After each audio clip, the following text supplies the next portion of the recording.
Bismillahirrahmanirrahim. Assalamualaikum warahmatullahi wabarakatuh. Ini materi yang ketiga setelah UTS dari buku Aan Zailani pada bab kelima, di mana bab kelima itu membahas tentang uang dan bunga. Sebelum kita mulai, mari kita awali dengan bacaan basmalah bersama. Bismillahirrahmanirrahim. Baik, selanjutnya terkait uang dan juga bunga. Yang pertama terkait pengantarnya dulu. Pada buku dijelaskan bahwasannya uang itu sebetulnya telah mengalami banyak sekali pergeseran makna ya.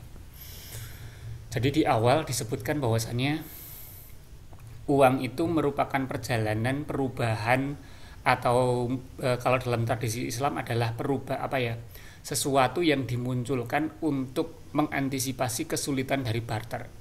Kita tahu bahwasanya dulu transaksi ekonomi jual beli itu menggunakan barter di awalnya, sehingga karena ketidakpraktisannya itu muncullah suatu yang menjadi common denominator. Common denominator adalah sesuatu yang bisa dijadikan patokan, sesuatu yang bisa dijadikan patokan umum dari semuanya. Itulah common denominator saat itu. Common denominator ini sebetulnya ya uang itu sendiri. Pada zaman Sayyidina Umar dikatakan bahwasannya Sayyidina Umar itu pernah ingin mengusulkan adanya pembuatan uang dengan menggunakan kulit unta. Karena kulit unta itu kan ibaratnya bisa dikatakan barang yang bisa dijadikan standar dari semuanya. Misalnya kalau ingin membeli gandum dia menggunakan kulit unta berapa lembar, kalau untuk membeli ini berapa lembar dan seterusnya.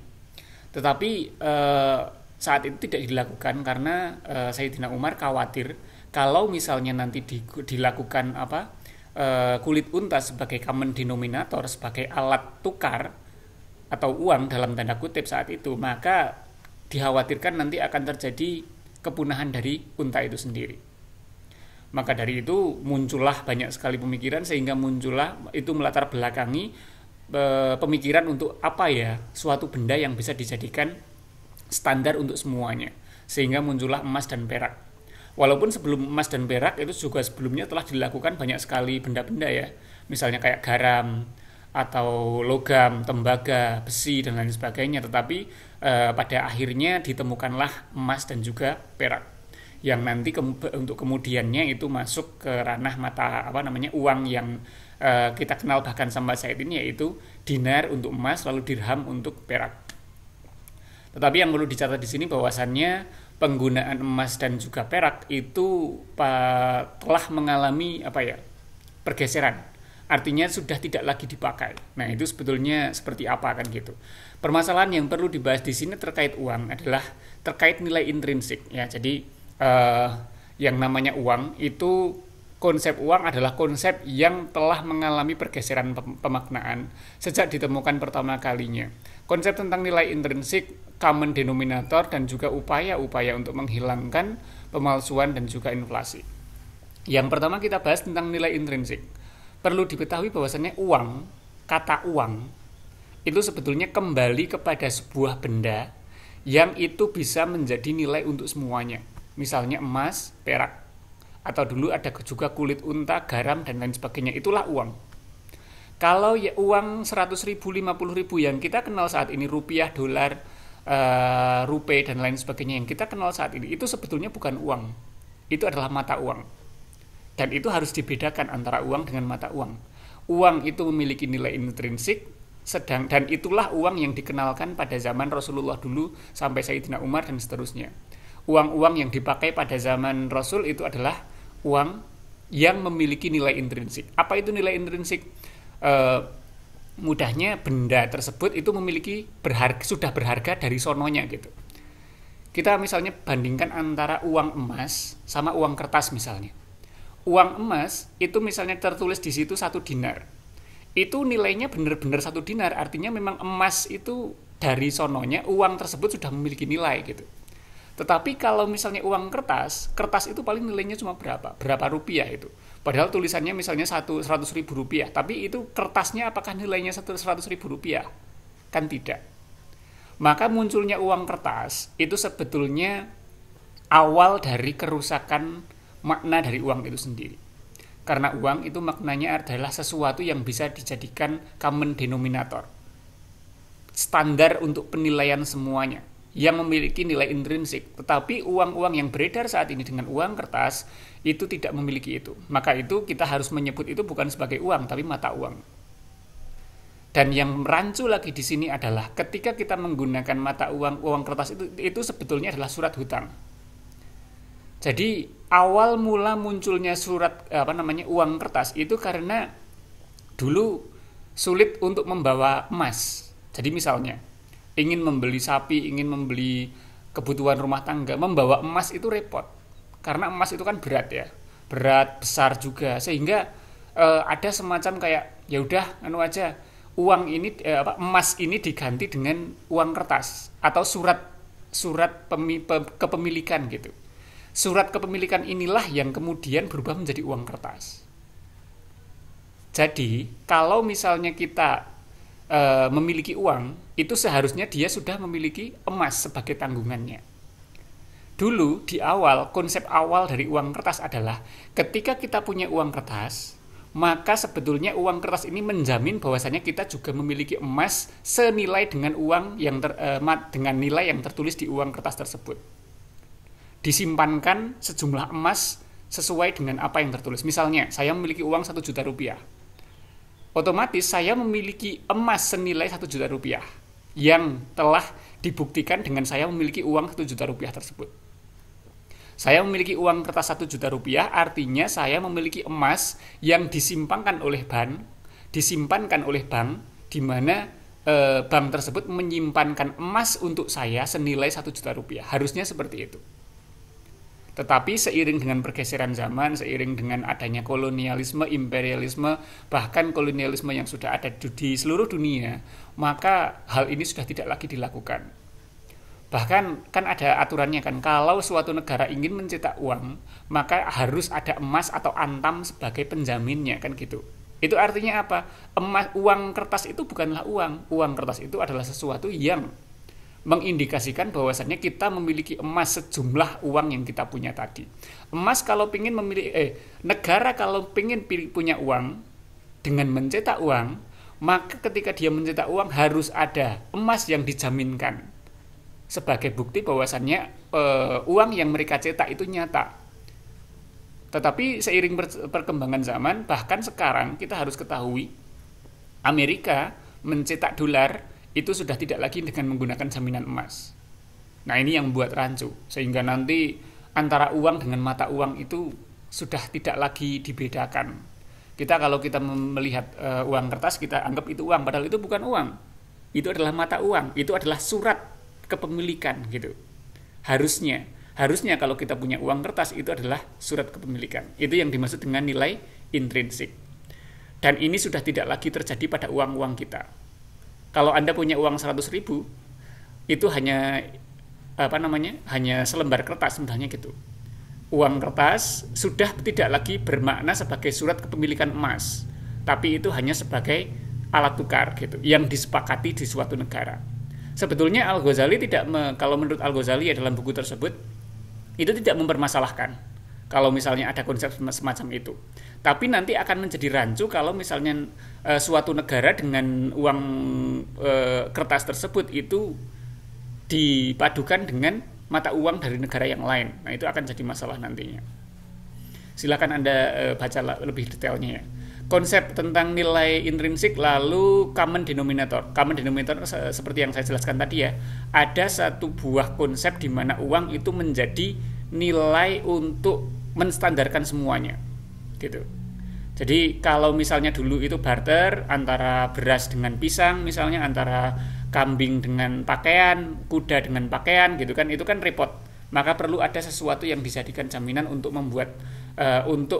memberikan harga dari semuanya. Kalau misalnya contoh ya, misalnya kambing itu 2 dinar gitu.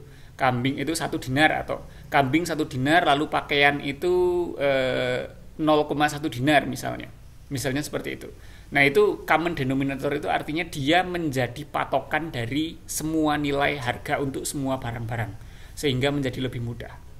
Walaupun tadi ya, dengan adanya emas tersebut masih memiliki kerugian, bukan kerugian, kekurangan, yaitu emas itu sulit dibawa. Kita bisa bayangkan kalau kemana-mana kita membawa emas itu sulit sekali. Maka muncullah uang kertas kan gitu. Niat awalnya uang kertas itu adalah untuk mempermudah, sebagai tanda bahwasanya kita memiliki emas. Dengan membawa uang kertas kita memiliki emas kan gitu. Tapi ternyata seiring perkembangan zaman, surat kepemilikan emas itu tidak lagi ada emasnya. Nah, itu yang membuat rancu di sana. Oke, terkait dengan sebab-sebabnya untuk uang itu ada dua sebab. Yang pertama tentang pemalsuan, inflasi, dan juga teori tentang kuantitas uang. Lalu ada hukum Gresham sebelum Thomas Gresham ya. Jadi ini yang pertama tentang pemalsuan dan juga inflasi dan juga teori ke kuantitas uang. Jadi tentang pemalsuan, inflasi, dan juga teori kuantitas. Di sini ada beberapa pendapat dari cendekia Muslim. Yang pertama dari Al-Ghazali. Al-Ghazali awal-awal memang dikatakan sangat tidak baik ya ketika seseorang memalsukan uang. Dan perlu digarisbawahi bahwasannya pemalsuan uang di sini bukanlah pemalsuan uang kertas yang terjadi saat ini ya. Karena pemalsuan uang kertas itu bukan pemalsuan uang sebagaimana yang dikatakan oleh Al-Ghazali. Jadi pemalsuan uang yang dimaksud adalah pemalsuan dari uang yang memiliki nilai intrinsik. Artinya pemalsuan perak atau pemalsuan emas. Itulah pemalsuan yang dimaksud oleh Al-Ghazali.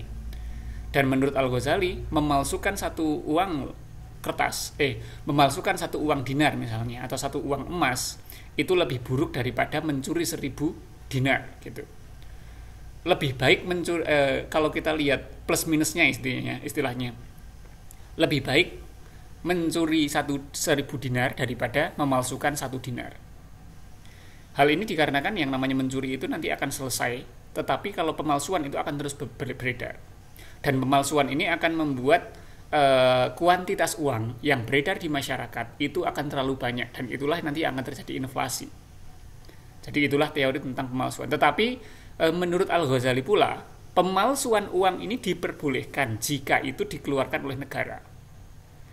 Berarti kalau menurut Al-Ghazali, sebetulnya Al-Ghazali juga memperbolehkan adanya maksudnya tidak bermasalah kalau ada suatu instansi, dalam hal ini negara mengeluarkan mata uang, mengeluarkan uang dengan nilai intrinsik yang telah dipalsukan, itu nggak apa-apa, asalkan itu dilakukan oleh negara. Berarti misalnya saat itu beredar bahwasannya 1 dinar ya 1 dinar, dia isinya adalah uang nilai 1 dinar, ada uang 1 dinar nilainya 1 dinar gitu, itu uang asli kan gitu. Kalau menurut Al-Ghazali nggak apa-apa misalnya membuat uang 1 dinar tetapi itu dicampur dengan tembaga misalnya, atau dicampur dengan logam lainnya, sehingga uangnya tersebut sebetulnya nilainya sudah setengah dinar saja tetapi tetap tertulis 1 dinar gitu. Menurut Al-Ghazali nggak masalah asalkan itu dikeluarkan oleh negara gitu.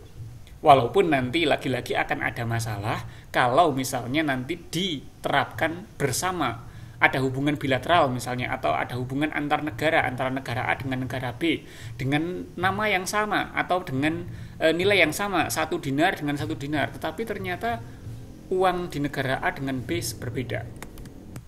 Senada dengan Al-Ghazali, Ibnu Taimiyah itu juga menyebutkan bahwasannya kalau Ibnu Taimiyah sepertinya pendapatnya agak lebih hati-hati ya daripada Al-Ghazali, artinya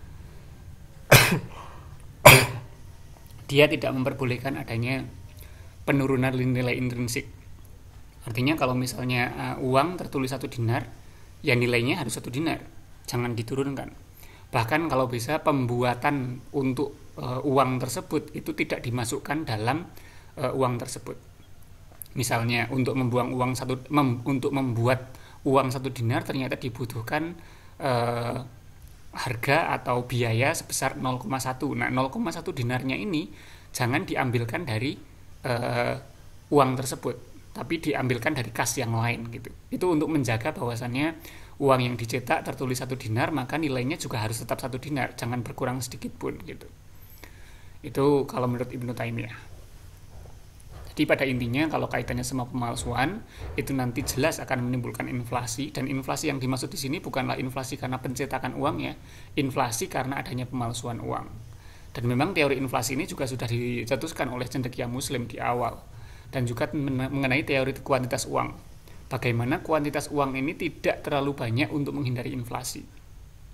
Ya intinya dibuat proporsional. Tetapi yang aneh adalah, dan ini sudah dinas juga dalam hadis ya, yang pada intinya emas itu memang akan selalu memiliki nilai yang stabil. Kita tahu bahwasanya nilainya memang selalu naik turun. Tapi naik turunnya emas ini tidak pernah berbeda, tidak pernah berubah. Mudahnya gini, kalau misalnya 1 dinar di zaman Rasul bisa membeli kambing, saat ini pun 1 dinar bisa untuk membeli kambing dengan nilai yang sama. Tapi kalau kita bandingkan tahun 2000 misalnya, tahun 2000 sama 2020, tahun 2000 kambing harganya paling cuma 500.000, sekarang sudah 3 juta kan gitu. Itu kan mengalami inflasi yang sangat luar biasa. Tapi untuk emas itu tidak demikian ya. Lalu selanjutnya mengenai hukum Gresham sebelum teori Gresham. Untuk bunyi dari hukum Gresham ini, atau mudahnya gini dulu, untuk poin tentang hukum Gresham sebelum Thomas Gresham artinya adalah sebetulnya sebelum Thomas Gresham itu cendekia Muslim sudah mencetuskan kaidah yang sama substansinya jauh sebelum Thomas Gresham ada gitu, jauh sebelum Thomas Gresham memunculkan hukum Graham gitu. Jadi hukum Gresham ini kan memiliki bunyi atau berbunyi yang intinya jika ada 2 unit uang ini ada 2 unit uang yang berbeda dengan nilai yang sama, tetapi nilai intrinsiknya berbeda, maka uang palsu akan mengalahkan uang yang asli. Itu bunyinya secara tidak langsung seperti itu. Mudahnya, kita kalau kenal antara yang paling mudah ya, antara tadi misalnya negara A dengan negara B, yang satu punya 1 dinar asli murni, yang satu lagi punya 1 dinar tetapi dia sudah dicampur dengan tembaga, walaupun ini sah semuanya karena sudah diterbitkan oleh negara secara resmi, tetapi karena nilai intrinsiknya berbeda, ini nanti akan terjadi masalah kalau terjadi pertukaran barang antar negara, atau ketika seseorang yang ada di satu negara sedang jalan-jalan atau migrasi ke negara B lalu menggunakan uang yang berbeda tadi, ini akan jadi masalah di sana. Dan tentu saja uang palsu akan lebih diuntungkan. Kenapa? Karena uang palsu tersebut nilai intrinsiknya paling cuma setengah dinar gitu, tapi nilainya sama dengan 1 dinar, itu yang akan jadi masalah. Itulah yang dimaksud dengan hukum Gresham, di mana 2 unit uang yang berbeda nilainya sama 1 dinar, tapi ternyata nilai intrinsiknya itu berbeda, maka uang palsu akan lebih diuntungkan di situ. Mudahnya, negara yang mencetak uang yang tidak murni tadi itu lebih akan diuntungkan karena tidak harus menggunakan emas murni kan gitu, tidak harus menggunakan 100% emas gitu. Itu negara tersebut akan lebih diuntungkan, dalam tanda kutip diuntungkan karena berbuat curang tadi ya, karena mencetak uang yang tidak murni sama yang dicampur dengan logam palsu gitu. Dan ini telah dicetuskan oleh para cendekia Muslim, salah satunya Ibnu Taimiyah, Ibnu Rus, dan tadi Al-Ghazali juga. Itulah mengenai hukum Gresham. Dan ini jelas berbeda dengan dengan unit uang yang kita kenal saat ini. Kan jelas antara unit rupiah sama dolar kan berbeda. 1 dolar jelas berbeda dengan 1 rupiah, dan ini sudah ada penukarannya. Nah, ini berbeda lagi karena uang yang kita kenal saat ini berbeda dengan uang yang dikenal dulu. Kalau antara 1 rupiah dengan 1 dolar itu jelas karena sama-sama tidak memiliki nilai intrinsik. Untuk konsep bunga, di mana kaitannya dengan eksploitasi uang, ini saya kira Anda lebih expert kaitannya sama ini karena bunga itu sudah dibahas di banyak mata kuliah, salah satunya mungkin fikih muamalah, yang pada intinya kaitannya dengan bunga ini adalah tambahannya. Dan tambahan ini perlu dibedakan, ini bukanlah tambahan untuk barang, untuk nilai suatu barang, tapi tambahan untuk pinjaman. Kalau tambahan nilai suatu barang itu kan namanya laba atau keuntungan. Anda punya barang, belinya Rp1.000, lalu Anda jual 1.100. 100-nya ini bukan riba, bukan bunga, tapi 100-nya ini adalah laba atau keuntungan yang Anda patokkan gitu, margin. Tapi berbeda dengan bunga. Bunga adalah tambahan, riba adalah tambahan yang ditetapkan atas suatu pinjaman. Misalnya pinjam 1 juta lalu mengembalikan 1 juta sekian. Atau minjam 2 gram emas nanti mengembalikannya 3 gram. Nah, itu namanya tambahan. Nah, tambahan atas pinjaman semacam ini yang tidak diperbolehkan. Walaupun mungkin ada dalih, nanti kan yang namanya kondisi masa depan itu nanti nilainya akan turun dan lain sebagainya dan lain sebagainya. Dalam Islam itu tidak diperbolehkan seperti itu. Kenapa? Karena yang namanya masa depan itu masih dzon itu dugaan yang kita nggak tahu depannya masa depan akan seperti apa. Apalagi kalau yang dimaksud di sini adalah pinjaman atas emas, dan kita tahu yang namanya emas itu nilainya walaupun naik turun itu masih tetap stabil. Artinya kalau sekarang kok pinjam 2 gram, ya nanti 1 tahun ke depan pun nanti mengembalikannya 2 gram, walaupun kalau mau kasih hadiah tambahan karena jasa dipinjamkan juga tidak masalah. Tapi kalau ada pematokan harus mengembalikan sejumlah kelebihan sekian atas pinjaman yang diberikan, itu yang namanya riba seperti itu. Tapi ini jelas berbeda dengan, lagi-lagi ini kita akan sulit membahas ini karena memang konsep uang yang dibahas di zaman dulu sama sekarang berbeda. Zaman dulu yang namanya uang itu ada nilai intrinsiknya dan pakainya emas dan perak. Tapi sekarang uang itu yang dipakai rupiah, dolar dan lain sebagainya, ini juga sulit. Kenapa demikian? Karena misalnya kalau kita samakan teori pinjaman emas dengan teori pinjaman uang rupiah misalnya, ini berbeda. Kenapa? Karena yang namanya emas itu nilainya stabil. Artinya tidak masalah kalau sekarang pinjam 2 gram, nanti bulan depan mengembalikan 2 gram, itu nggak masalah. Nggak masalahnya karena nilainya stabil. Tapi kalau pinjam rupiah, hari ini pinjam 1 juta, tahun depan kok mengembalikan 1 juta, itu kasihan yang dipinjemi. Karena jelas 1 jutanya pasti sudah berkurang. Inflasi dalam mata uang yang kita kenal, entah rupiah, entah dolar dan lain sebagainya, itu hampir pasti. Berbeda dengan uang emas dan perak yang memang nilai intrinsiknya akan selalu stabil. Secara lebih detail silahkan Anda kuak lagi di dalamnya konsep riba dalam eksploitasi uang seperti apa. Oke, saya kira itu 3 materi di awal. Yang pertama dulu di awal saya menjelaskan tentang teori nilai dan harga. Yang kedua adalah teori mengenai ekonomi produksi dan distribusi, dan yang ketiga adalah teori mengenai uang dan bunga. Hanya 3 ini yang saya sampaikan. Untuk selainnya silahkan Anda pelajari sendiri kalau ingin memberikan tambahan wawasan, kalau ingin membaca tambahan wawasan mengenai ekonomi negara, pembangunan, pemikiran cendekia muslim dan lain sebagainya, silahkan Anda baca semuanya. Tapi untuk materi untuk pasca UTS saya cukupkan untuk 3 ini saja, karena ini yang paling pokok. 3 ini silahkan Anda pelajari di semua buku. Berarti ada di bab ketiga, bab keempat, dan bab kelima. Itu adalah materi yang setelah UTS, dan itu pula yang menjadi bahan untuk UAS. Untuk tugasnya apa yang harus Anda lakukan? Tugas untuk pasca UTS saya rangkum jadi 1 saja. Nanti tugasnya saya berikan di slide yang berbeda di video yang selanjutnya. Kurang lebihnya mohon maaf. Assalamualaikum warahmatullahi wabarakatuh.